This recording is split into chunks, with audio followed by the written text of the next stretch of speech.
अस्सलामुअलैकुम प्यारे बच्चों, आज मैं आपको एक बेवकूफ़ बारहसिंगा की कहानी सुनाऊंगी। एक दफ़ा का जिक्र है कि जंगल में एक बारहसिंगा रहता था।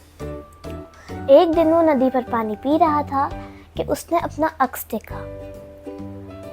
उसकी नज़र अपने सींगों पर पड़ी। वो बहुत खुश हुआ।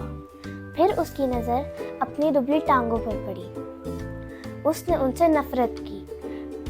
एक दिन वो नदी पर पानी पी रहा था कि शिकारी कुत्ते वहां आ पहुंचे।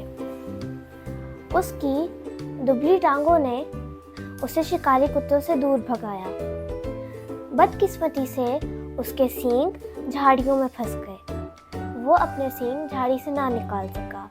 उतनी देर में शिकारी कुत्ते वहां पहुंच गए और उसके टुकड़े टुकड़े कर दिए। जिन सींगों पर उसने गरूर किया था वही सींग उसकी मौत की वजह बन गए। प्यारे बच्चों, इस कहानी से हमें क्या सबक मिलता है? हमें ये सबक मिलता है कि गरूर का सर नीचा होता है। इसलिए हमें चाहिए कि हम अल्लाह ताला की दी गई नेमतों का हमेशा शुक्र अदा करें।